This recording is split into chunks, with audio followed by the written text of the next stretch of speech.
ఓం శాంతి. ఈరోజు 24/6/23 జూన్ 24వ తేదీ మన మధురాతి మధురమైన మా అమ్మ యొక్క ఈరోజు స్మృతి దినము. మనందరము బాబా సమానంగా అయ్యేటువంటి పురుషార్థం అయితే చేస్తూ ఉన్నాము. కానీ మా అమ్మ కూడా బాబా కంటే ముందే తన యొక్క కర్మాతీత స్థితిని, తన యొక్క సంపూర్ణ స్థితిని చేరుకున్నారు. మరి అలాంటి మా అమ్మ యొక్క జీవిత చరిత్రను గురించి మనం వింటూ వచ్చాము, లేదు చదువుతూ వచ్చాము. ఇంతకాలము బ్రాహ్మణులందరికీ ఒక ఆదర్శంగా మా అమ్మ తన జీవితాన్ని తయారు చేసుకున్నారు. ఒక తల్లి లాంటి పాలన, శివబాబాపై పూర్తిగా నిశ్చయము మరియు యజ్ఞం పట్ల పూర్తి తన యొక్క కమిట్మెంట్తో ఏదైతే చేశారో అందరికీ ఒక తల్లి లాంటి పాలన ఇచ్చినటువంటి మమ్మ గంభీరత మూర్తి, మధుర స్వరూపిణి. మరియు మనం ఏదైతే జ్ఞానదేవి, వీణావాదిని, సరస్వతి అని అంటున్నాము భక్తి మార్గంలో, అవన్నిటి యొక్క ప్రతిరూపమే మమ్మ యొక్క జీవితము. మరి రోజు మమ్మ యొక్క స్మృతి దినం రోజు మనం మమ్మ యొక్క స్పెషాలిటీస్ ఏంటి అనేటువంటిది దాదీల నోట్ నుండి విందాము. ఈరోజు స్పెషల్గా మధుబన్ నుంచి వచ్చినటువంటి ఈ బులెటిన్ని విందాము. దాదియోं के मुखारविंद से मीठी जगदम्बा సరస్వతి మాకి విశేషతాओं का वर्णन. దాదీల ముఖార విందంతో, నోటి ద్వారా మధురమైన జగదంబ సరస్వతి తల్లి యొక్క విశేషతలను వర్ణించడం మనం ఈరోజు విందాము. ఇది పాయింట్స్ రూపంలో ఉన్నాయి. మొదటి పాయింట్, మమ్मा का लौकिक नाम राधे था, परंतु जैसा नाम था वैसे राधे मुरली की मस्तानी थी. बाबा का एक एक शब्द बड़े प्यार से सुनती, समाती और उसे बहुत अच्छी तरह से स्पष्ट कर सबको सुनाती. इसलिए तो सरस्वती के हाथ में ज्ञान की सितार दिखाते हैं. మమ్మ యొక్క లౌకిక నామధేయము రాధ. కానీ ఎలా అయితే పేరు ఉందో అలాంటి రాధలాగా మురళి అంటే చాలా ఎక్కువ ప్రేమ, మస్తాని, ఒక పిచ్చి మురళి అంటే అంత ప్రేమ ఉండేది బాబా మురళితోటి. బాబా యొక్క ఒక్కొక్క శబ్దాన్ని చాలా ప్రేమతో వినేటువంటి వారు, వాటిని గ్రహించేవారు మరియు దాన్ని మంచిగా స్పష్టంగా అందరికీ కూడా వినిపించేవారు. కాబట్టినే సరస్వతి చేతిలో జ్ఞానం యొక్క సితార్ని లేదు వీణని చూపించటం జరుగుతుంది. జ్ఞానాన్ని అంత చక్కగా కూలంకుషంగా తన లోపల ఇముడ్చుకొని ఇతరులకు కూడా చెప్పేవారు. కాబట్టి నెంబర్ 2, मम्मा को बाबा ने कहा तुम लक्ष्मी बनेगी. बस एक बारी कहने से मम्मा की सूरत तथा सीरत बदल गई. మమ్మకు బాబా ఎప్పుడు చెప్పేటువంటి వారు, నువ్వు లక్ష్మిగా అవుతావు అని. బస్ ఒక్కసారి చెప్పంగానే మమ్మ యొక్క ముఖము మరియు తన చరిత్ర అన్నీ మారిపోయాయి. गुणवान बनना है, गुण देखना है, गुणदान करना है. यह 3 बातों में मम्मा पक्की थी. इसलिए उनकी उम्र बल कम थी, लेकिन धारणा में बड़ी होने कारण उनको सब बड़े छोटे दिल से मम्मा कहने लगे. गुणमूर्त मम्मा सबसे नंबर 1 चली गई. మరి మమ్మ తన జీవితంలో 3 విషయాల్ని పక్కాగా ధారణ చేశారు. 1, గుణవంతులుగా కావాలి. 2, గుణాలనే చూసేటువంటి వారు. 3, గుణాలని దానం చేసేటువంటి వారు. ఈ 3 విషయాల్లో మమ్మ చాలా పక్కాగా ఉండేవారు. అందువల్లనే వారి యొక్క వయస్సు తక్కువగా ఉంటే కూడా ధారణల్లో చాలా పెద్దవారిగా ఉన్న కారణంగా వారిని చిన్నవారు, పెద్దవారు అందరూ హృదయపూర్వకంగా అమ్మ అని పిలిచేటువంటి వారు. గుణమూర్త్ మమ్మ అందరికంటే నెంబర్ 1లో వెళ్ళిపోయారు. 3rd पॉइंट, क्लास में हाजिर रहना. ये भी बाबा का फरमान बरदार बच्चा बनना है, लेकिन ना केवल रेगुलर बल्कि पंक्चुअल होना है. క్లాస్లో ప్రజెంట్ అయి ఉండటము, మురళి క్లాస్లో, బాబా క్లాస్లో ప్రజెంట్ అయి ఉండటము, ఇది కూడా బాబా యొక్క ఆజ్ఞ ఉంది. మరి మమ్మ అలాంటి ఆజ్ఞాకారి బిడ్డగా ఉండేవారు. కేవలం రెగ్యులర్గా వెళ్తారు అనేటువంటిదే కాకుండా పంక్చువల్గా కూడా ఉండేవారు. అంటే ప్రతిరోజు వెళ్ళటం ఒక పాయింట్, కానీ ప్రతిరోజు సమయానికి పంక్చువల్గా చేరుకోవడం అది ఇంకొక పాయింట్. సో ఆవిడ రెగ్యులర్ మాత్రమే కాదు, పంక్చువల్గా కూడా ఉండేవారు. జరా భీ ఊపర్ నీచే నా హో ఏ హమే బాబానే సిఖాయా. కొంచెం కూడా పైన కింద కాకూడదు మన యొక్క దినచర్య కానీ మన టైమింగ్స్ కానీ. అది బాబా మమ్మకి చెప్పారు, మరి మమ్మ ద్వారా మేము నేర్చుకున్నాము. మురళీ ఔర్ సవేరే కా యోగ్ కభీ మిస్ నా హో. మురళీ మిస్ అవ్వకూడదు, ఉదయం యోగం కూడా ఎప్పుడు మిస్ అవ్వకూడదు. జిస్కో బాబా నే కహా గఫలత్ నా కరో, జిస్సే ఓనా హోతా హే ఓ కభీ గఫలత్ నహీ కర్తా హే. దీన్నే బాబా ఎప్పుడు అనేటువంటి వారు, ఎప్పుడు కూడా మీరు పొరపాటు చేయకండి అని. ఎవరికైతే లోపల ఆ ఆతృత ఉంటుందో, లేదు నేర్చుకోవాలి చేయాలి అనేటువంటి ఆతృత ఉంటుందో వారు ఎప్పుడు పొరపాటు చేయరు. బాబా కైతే తుమ్ ఊపర్కి స్థితి మే రహో. బాబా ఎప్పుడు అనేటువంటి వారు, మీరు ఉన్నత స్థితిలో ఉండండి, పైన ఉండండి అని. నీచేకి బాతే క్యో కర్తే హో. మరి ఉన్నతమైన స్థితిలో ఉండేటువంటి వారు కింద విషయాలు ఎందుకు మాట్లాడతారు, కింద విషయాలు ఎందుకు ఆలోచిస్తారు? మమ్మాకే ముఖ్సే కభీ ఐసీ బాతే సుని నహీ. చిన్న విషయాలు కిందకి తీసుకొచ్చేటువంటి విషయాలు, ఇలాంటి విషయాలు మమ్మ నోటి నుండి ఎప్పుడూ వినలేదు. మమ్మ బిల్కుల్ చుప్ రహతీ థీ, జితనా జరూరీ హే ఉత్నా బోల్ ఫిర్ చుప్. మమ్మ చాలా సైలెంట్గా ఉండేటువంటి వారు, ఎంతైతే అవసరమో అంత మాట్లాడేవారు, ఆ తర్వాత సైలెన్స్. 4th పాయింట్, మమ్మ నే మర్యాదవు మే యాక్యురేట్ రహనా సిఖాయా. మమ్మ మర్యాదలలో, బాబా చెప్పినటువంటి నియమ మర్యాదలు ఏవైతే ఉన్నాయో వాటిల్లో యాక్యురేట్గా ఉండటం నేర్పించారు. మమ్మ ऐसी देही अभिमानी स्थिति में रहती थी जो मम्मा से बाबा के गुण और कर्म दिखाई देते थे. మమ్మ ఇలాంటి ఆత్మాభిమాని స్థితిలో ఉండటం నేర్పించారు. మమ్మ ద్వారా బాబా యొక్క గుణాలు మరియు కర్మలు కనిపించేవి. బాబా యొక్క గుణాలు కర్మలు మమ్మ ద్వారా కనిపించేవి.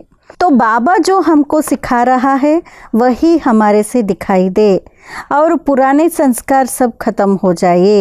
కాబట్టి బాబా ఏదైతే మనకు నేర్పిస్తూ ఉన్నారో అవే మన ద్వారా కనిపించాలి.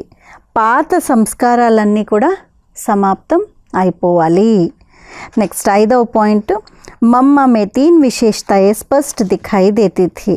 एक रूहानियत, दूसरा स्वमान और तीसरा बाप से सर्व संबंध का स्नेह.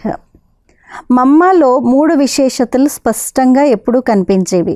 1 ఆత్మీయత, 2 స్వమానము, 3 బాబాతో సర్వ సంబంధాల స్నేహము. ఆత్మీయత, స్వమానము మరియు బాబాతో సర్వ సంబంధాల స్నేహము. तो हमें भी इन्हीं 3 गुणों को स्वयं में धारण करना है, इससे देह अभिमान सहज खत्म हो जाएगा. కాబట్టి మనం కూడా ఈ 3 గుణాలను స్వయంలో ధారణ చేయాలి. దీంతో దేహాభిమానం సహజంగా సమాప్తం అయిపోతుంది. 3 గుణాలు, ఆత్మీయత, స్వమానము, బాబాతో సర్వ సంబంధాల స్నేహము ఉండాలి. 3 విషయాలను ఇంతకుముందు కూడా మమ్మ గురించి చెప్పారు కదా. ఏం చెప్పారు? గుణాల గురించి. గుణవంతులుగా కావాలి, గుణాలని చూడాలి, గుణాలని దానం చేయాలి. ఇప్పుడు మళ్ళీ ఇంకొక 3 విశేషతల్ని మమ్మ గురించి దాదిళ్ళు చెప్పడం జరిగింది. నెక్స్ట్ పాయింట్ 6వ పాయింట్, मम्मा के सिर पर ज्ञान अमृत का कलश शिव बाबा ने रखा. मम्मा उसे धारण कर सुनाने के निमित्त बनी. మమ్మ యొక్క తలపైన జ్ఞానామృత కలశాన్ని శివబాబా పెట్టారు. మమ్మ దాన్ని ధారణ చేసి వినిపించటానికి నిమిత్తులయ్యారు. లేకిన్ మమ్మ హమేషా कहती थी పితా ప్రసాదే. కానీ మమ్మ ఆ గుణాలు, ఆ విశేషతలు లేదు, వాటన్నిటితో ఏదైతే జ్ఞాన కలశం దొరికిందో మమ్మ ఎప్పుడు అనేటువంటి వాళ్ళు ఇవన్నీ కూడా తండ్రి యొక్క ప్రసాదమని. బాప్ సే మిలా హువా సునా రహీ హూ. బాబా నుండి దొరికినటువంటిది నేను వినిపిస్తున్నాను. స్వయం కి ధారణ మే జో హే వహ్ సునా రహీ హూ. తభీ వాణి మే వహ్ మధురతా సచ్చాయి ఝలక్తీ థీ. స్వయంలో ధారణ చేసిందే అదే వినిపించేవారు. అప్పుడే తన వాణి ద్వారా, వాక్కు ద్వారా ఆ మధురత, సత్యత అన్నీ కూడా కనిపించేవి. జితనీ హమారే మే సత్యత పవిత్రత హోగి ఉత్నీ మిఠాస్ ఆయేగి. ఎంతైతే మన లోపల సత్యత, పవిత్రత ఉంటాయో అంత మధురత అనేటువంటిది మన లోపల వస్తుంది. జరా భీ అపవిత్రత హే मन में किसी के लिए ग्लानी है तो वाणी कड़वी हो जाएगी. కొంచెం కూడా మనస్సులో అపవిత్రత ఉన్నా, లేదు ఏదైనా మనస్సులో ఎవరి పట్లైనా గ్లాని ఉంటే తప్పకుండా మన మాటలు కూడా చేదుగా అయిపోతాయి. नेक्स्ट 7वां पॉइंट, मम्मा सदा अपने स्वमान में रहती थी, उन्हें बीज रूप स्थिति बनाने का, सब संकल्प समेट लेने का, विस्तार में जाने का नेचुरल आर्ट थे. మమ్మ సదా ఎప్పుడు స్వమానంలో ఉండేటువంటి వారు. ఇంతకుముందు కూడా 3 పాయింట్స్లో ఒకటి స్వమానము. వారు బీజరూప స్థితి తయారు చేసుకోవడానికి, అన్ని సంకల్పాలని ఇముడ్చుకొని విస్తారాన్ని న్యాచురల్గానే సారంలో చేసేటువంటి ఆర్ట్ ఉండేది. సమేట్న సమాలిన, అన్నిటినీ సమీకరించడము మరియు లోపల ఇముడ్చుకోవడము. कभी कोई बात में विस्तार में आया हुआ नहीं देखा, जिस कारण मम्मा की मुरली बहुत प्रभावशाली होती थी. ఎప్పుడు కూడా మమ్మ ఎప్పుడు విస్తారంలో రావటం చూడలేదు. దాని కారణంగా మమ్మ యొక్క మురళి చాలా ప్రభావశాలిగా, చాలా ప్రభావితం చేసేదిగా ఉండేది. वह मम्मा की दिव्यता सत्यता की आकर्षण चेहरे पर भी थी. అదే మమ్మ యొక్క దివ్యత మరియు సత్యత ఆకర్షణ ముఖంలో కూడా ఉండేది. 8th पॉइंट, सदा शीतल स्वभाव और मीठे बोल उच्चारण करने वाली माँ का सदा यही लक्ष्य रहा कि सबके दुख दूर करूँ. మరి సదా శీతల స్వభావము, మధురమైనటువంటి మాటల్ని ఉచ్చరించే కారణంగా సదా లక్ష్యం తల్లికి ఇదే ఉండేది, అందరి దుఃఖాల్ని దూరం చెయ్యాలి అని. किसी भी हालत में, किसी भी बात में मम्मा को कभी क्रोध तो क्या परंतु आवेश में नहीं आया. ఎప్పుడు ఏ విషయంలో కూడా మమ్మ క్రోధం ఏంటి, ఆవేశంలో కూడా ఎప్పుడు రాలేదు. మమ్మ కా తేజ్ ఆవాజ్ హమ్నే కభీ నహీ సునా, మమ్మ శాంతి కి అవతార్ ప్రేమ్ కి మూరత్ థీ. మమ్మ ఎప్పుడు కూడా గట్టిగా మాట్లాడటం మేము ఎప్పుడూ వినలేదు. మమ్మ సదా శాంతి యొక్క అవతారము, ప్రేమ యొక్క మూర్తిగా ఉండేటువంటి వారు. 9वां पॉइंट, गंभीरता का गुण जो सर्व गुणों की खान है, उसका प्रत्यक्ष स्वरूप मम्मा में देखा. గంభీరత యొక్క గుణము ఏదైతే ఉండేదో, సర్వగుణాల యొక్క గని మమ్మ, మరి దాని యొక్క ప్రత్యక్ష స్వరూపం మమ్మలో చూసాము. అంటే సర్వగుణాల గని గంభీరత, అది మమ్మలో చూడటం జరిగింది. మమతా వాली माँ नहीं, अच्छी माँ, టీచర్, గురు జైసీ మాँ. కేవలం చాలా ప్రేమతో ఉన్నటువంటి తల్లి ఒకటే కాదు, చాలా మంచి తల్లి, చాలా మంచి టీచర్, గురువు లాంటి తల్లి. తల్లి, టీచర్, గురువు అలాంటి తల్లి. ఖుద్ కే సబూత్ సే సిఖానే వాली माँ. తన యొక్క ఎగ్జాంపుల్తో, తన యొక్క ప్రాక్టికల్ స్వరూపంతో నేర్పించేటువంటి తల్లి.